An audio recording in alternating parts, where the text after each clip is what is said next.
Petroleum trade unions decided to report sick today, and this heavily impacted the distribution of petroleum products in the country. Newsfirst correspondents reported that there was no movement from the Kolonnawa, Muthurajavala and Sapukaskanda terminals today morning. Sipetco filling stations were closed in some parts of the island due to the non-availability of fuel. Queues were also seen at Lanka IOC and Sipetco filling stations where fuel was available.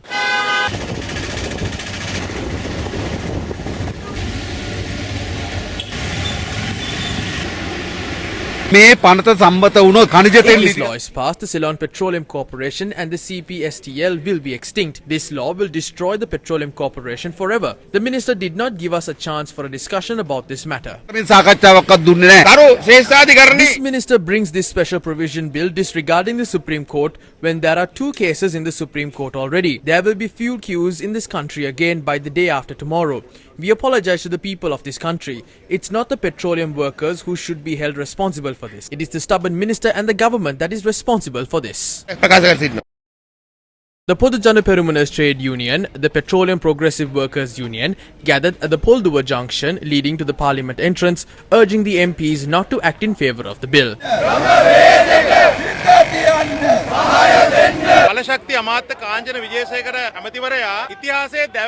Energy Minister Kanchana Wijesekara is trying to commit the biggest betrayal in history. Last July, the profit of the Petroleum Corporation was 6.31 billion rupees, and in August, the profit was more than 2 billion rupees, and in September, the profit was more than 5 billion rupees. So why does the Petroleum Corporation need to be privatized? Don't support this law and be a part of the biggest betrayal in history. We will never back down, even to send the government home. We say to the MPs of the government that we represent and to all the MPs in the parliament, don't forget that this is the decisive moment that will decide your political fate tomorrow. The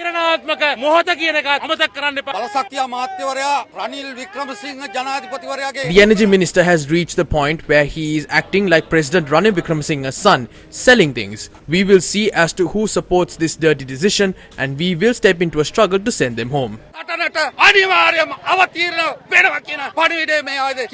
The fuel distribution was normalized by this afternoon.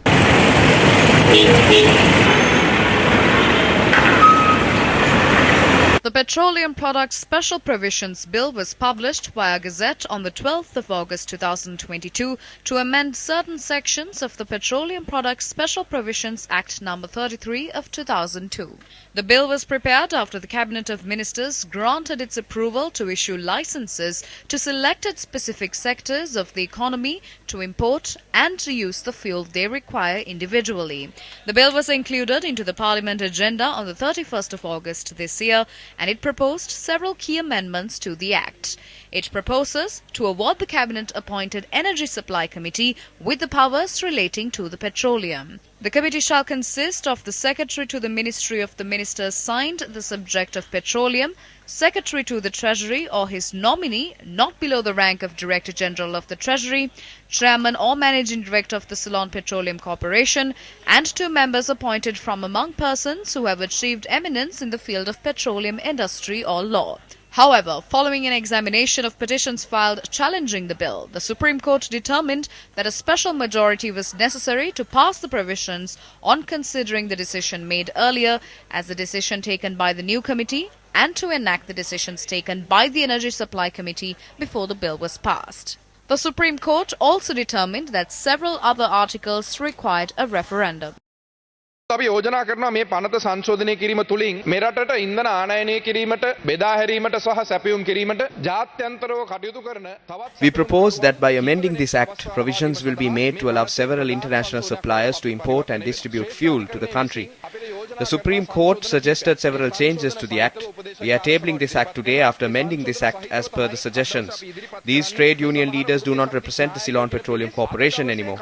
Even last night they claimed that they will interrupt the distribution of fuel in the country by reporting sick. This is a threat made at the government. These threats are made by terrorist organizations. මේ තර්ජනයක් කරන්න ගරු මුරාසනේ මන්ත්‍රීතුමනි මේ කටයුතු ත්‍රස්තවාදී කණ්ඩායම් විසින් මෙහෙවන මේ කණ්ඩායම් ඔබතුමාට ඍජු පිළිතුරක් දෙන්න පුළුවන්ද මේ සේවකින්ගේ රැකියා ඉවත් වෙන්නේ නැහැ කිය. අපි කිසිම බලාපොරොත්තු We don't have any intention of removing any employee, but we believe that we should make changes in the recruitment process. 24 suppliers, both internationally and locally, have come forward to supply fuel to the country.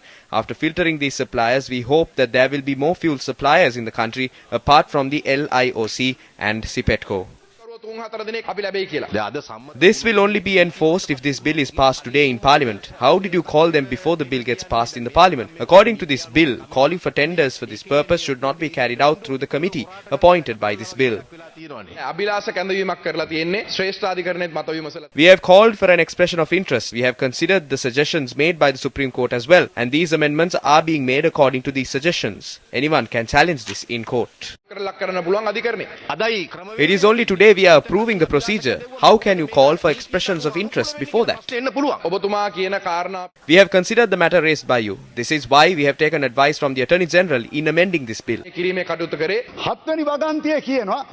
Section 7 of this bill suggests to remove all prior agreements. It states that the legality of this will be affirmed once the new bill is passed. They are doing this to cover up the mistakes made by them in the past. We have a serious suspicion that this act will be used as a blanket to evade the law being enforced on these mistakes.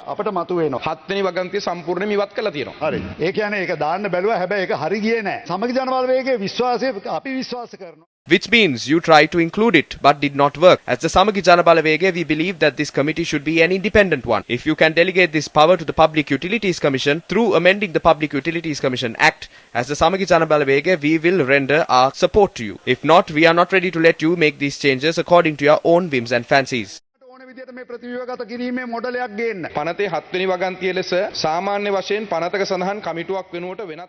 According to Section 7 of this bill, when a new committee replaces the previous one, it is a standard policy followed by the legal draftsman to include this provision. The legal draftsman has included this after consulting the Attorney General. This was not included by the government. But after the Supreme Court made a determination on this, we removed it from the bill.